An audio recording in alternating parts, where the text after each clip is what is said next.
Bonjour et bienvenue, j'espère que vous allez bien. Dans cette vidéo, on va traiter de corriger l'exercice numéro 3 et l'exercice numéro 4 de concours 2006, rabat 2010-2011.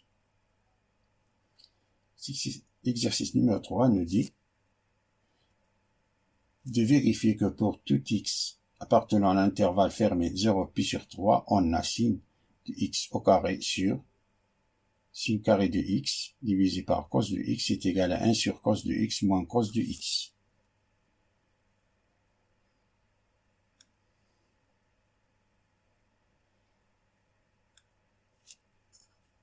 On a sin carré de x sur cos de x est égal à sin carré, c'est 1 moins cos carré de x divisé par cos de x. Ça, d'après la propriété que sin carré plus cos carré est égal à 1, on a déduit que sin carré de x, c'est 1 moins cos carré de x. Ça décompose cette fraction. Ça, c'est 1 sur cos de x moins cos carré de x sur cos de x qui est égal. Ça, c'est 1 sur cos de x.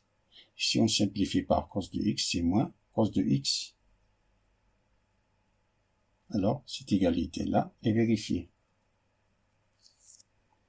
Passons à la question numéro 2, que nous dit soit grand F la fonction numérique définie sur l'intervalle fermé 0 pi sur 3 par grand F de x qui est égal à ln de tangente de x sur 2 plus pi sur 4.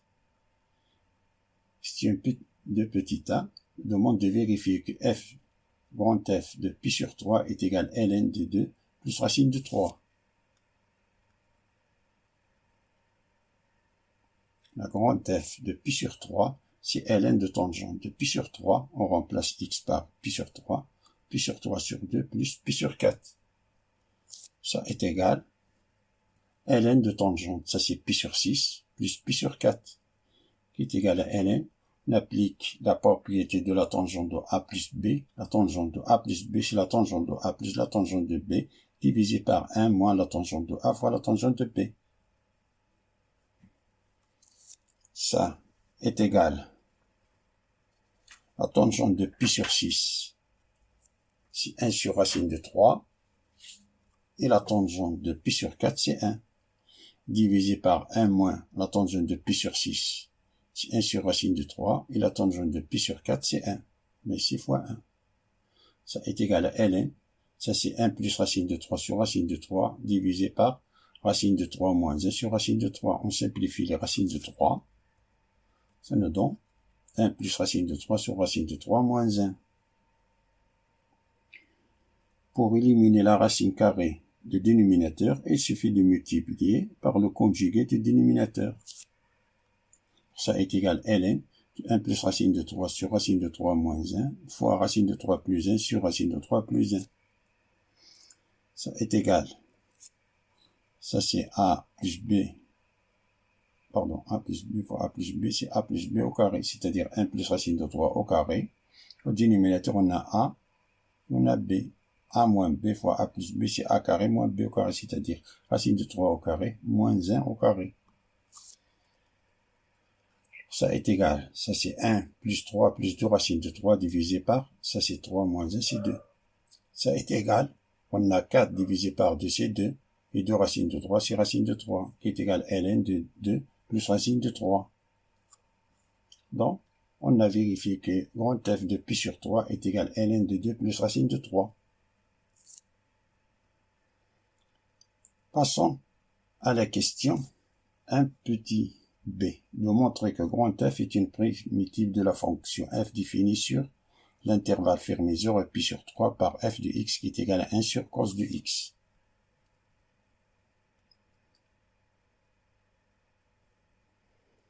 C'est-à-dire que l'intégrale de f de x dit de x est égal à grand F de x. Ce qui implique, on dirait que f' de grand F de x est égal à f de x. On rappelle que la dérivée de ln de f de x, c'est f' de x sur f de x. Et que la dérivée de la tangente de f de x, c'est f' de x sur cos carré de f de x, qui est égal en même temps à f' de x facteur de 1 plus tangente carré de f de x. on a grand f de x qui est égal à ln de tangente de x sur 2 plus x sur 4 implique que f' de grand f de x est égal, ça c'est 1 sur f de x, on applique cette propriété là, c'est-à-dire tangente de x sur 2 plus pi sur 4 fois la dérivée de tangente de x sur 2 plus pi sur 4. Ça, la dérivée de tangente de x sur 2 plus pi sur 4, c'est 1. C'est la dérivée, ce qu'on a ici à l'intérieur, c'est 1 demi, ça c'est 0, ça c'est 1 demi, sur, cette propriété-là, sur cos carré de x sur 2 plus pi sur 4, tout divisé par tangente de x sur 2 plus pi sur 4, qui est égal, ça c'est 1 demi, 1 sur 2 cos carré de x sur 2 plus pi sur 4, fois l'inverse de tangente de x sur 2 plus pi sur 4, c'est l'inverse, c'est-à-dire 1 sur tangente x sur 2 plus pi sur 4. Et on a ça, fois 1 sur tangente de x sur 2 plus pi sur 4. Ce qui veut dire que grand f' de x est égal à 1 sur 2 cos carré de x sur pi sur 4 plus pi sur 4 fois la cotangente, ça c'est cotangente de x sur 2 plus pi sur 4.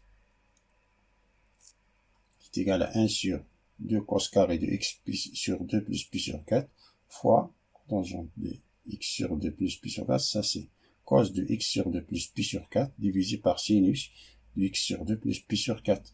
Simplifie les cos de x sur 2 plus pi sur 4, ça nous donne 1 sur 2 cos de x sur 2 fois plus pi sur 4 sinus de x sur 2 plus pi sur 4.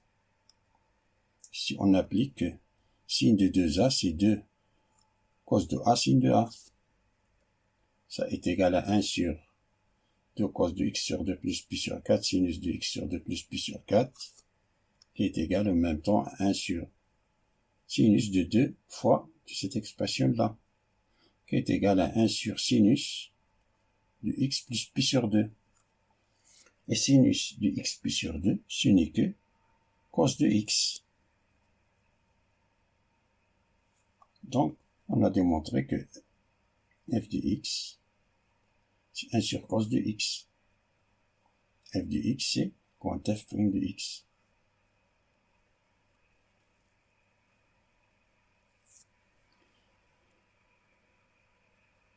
Passons à la question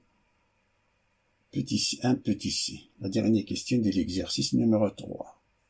De calculer l'intégrale grand T de l'intégrale 0 et pi sur 3 de sinus carré de x sur cos de x dit de x.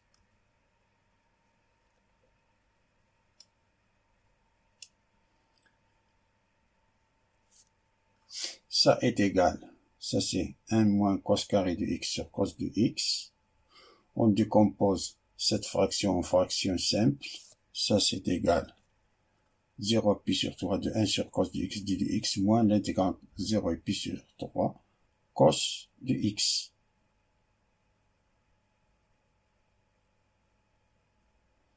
Et cette intégrale-là, d'après ce qui précède, ce n'est que ln de tangente de x sur 2 plus pi sur 4.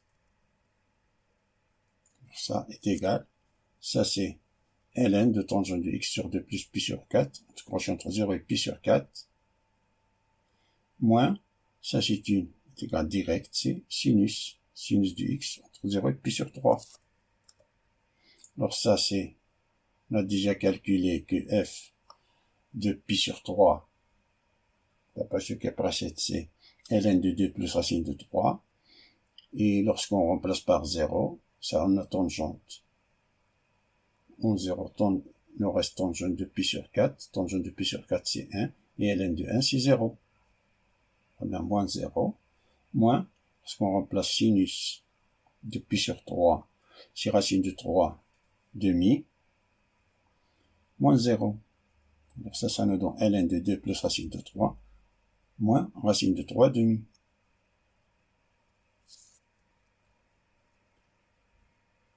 Passons l'exercice numéro 4 qui nous dit une urne A contient 2 boules noires et une boule blanche. Une urne B contient 2 boules blanches et une noire. Les boules sont indiscernables au toucher.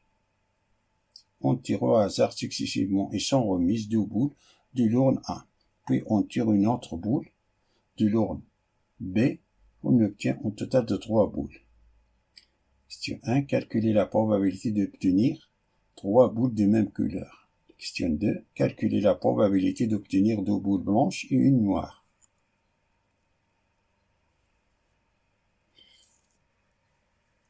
Pour répondre aux questions 1 et 2, je vais construire l'arbre de probabilité.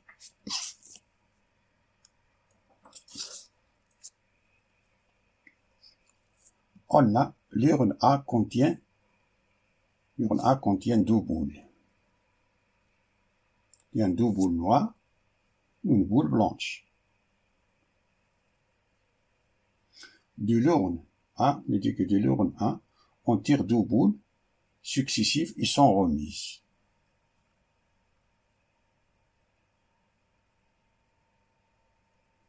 C'est-à-dire, on tire une boule depuis une autre boule. Donc, dans le premier tirage,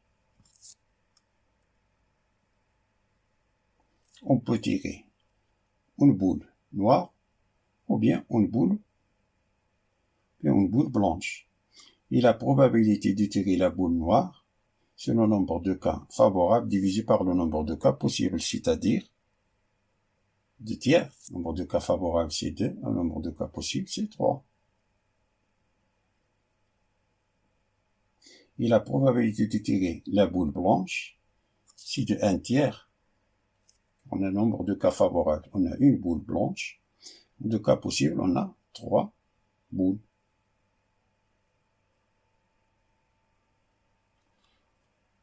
Dans le cas où on a tiré la boule noire, et le tirage est sans remise, alors dans l'urne reste une boule noire et une boule blanche. Et dans le cas où on a tiré la boule blanche, comme le tirage est sans remise, alors dans l'urne reste 2 boules noires. Donc dans le deuxième tirage de l'urne 1, où on a une boule noire et une boule blanche, on peut tirer une boule noire, une boule blanche. Et la probabilité de tirer la boule noire, c'est le nombre de cas favorables divisé par le nombre de cas possibles. Le nombre de cas favorables, on a une boule noire divisé par le nombre de cas possibles.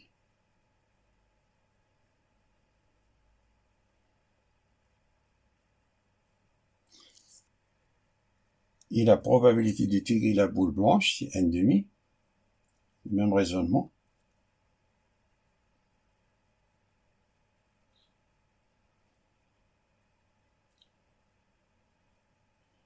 Et dans le cas où l'urne A, où on a seulement des boules noires,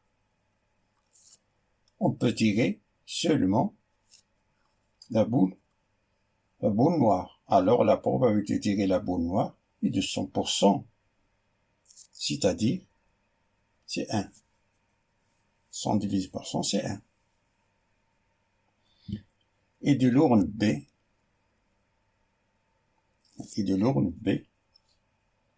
qu'on a 2 boules blanches et une boule noire, qu'on tire une seule boule, on peut tirer boule noire ou la boule blanche. C'est-à-dire que la probabilité de tirer la boule noire, c'est 1 tiers, et la probabilité de tirer la boule blanche, c'est 2 tiers.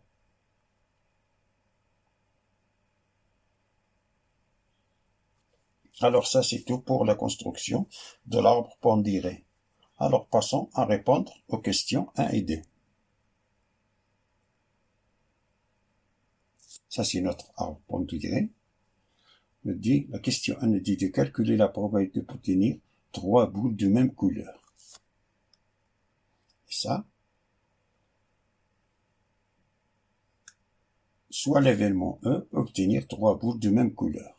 On a ici, le deuxième cas, ici on ne peut pas obtenir 3 boules de même couleur. Mais ici, oui, boule noire et la boule noire. L'unique chemin, c'est celui-là, c'est-à-dire 2 tiers fois 1 demi fois 1 tiers.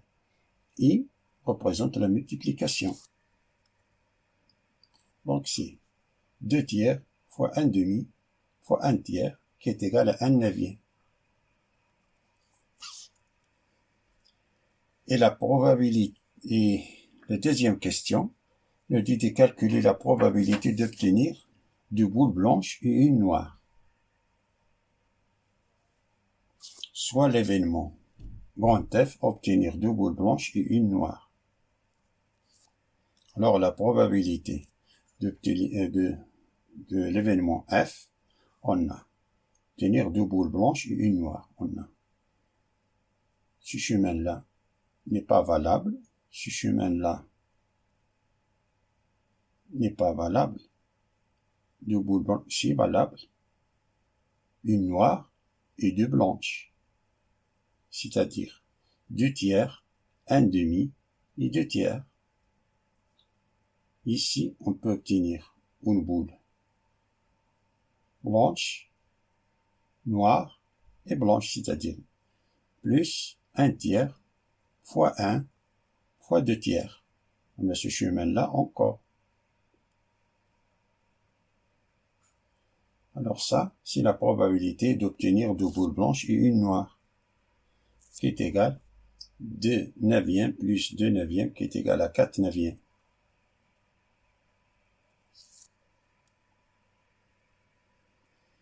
Et ça, c'est tout pour la résolution de l'exercice numéro 3 et de l'exercice numéro 4 du concours d'accès à la fac de médecine et de pharmacie Rabat 2010-2011. Je vous souhaite bon courage et à bientôt.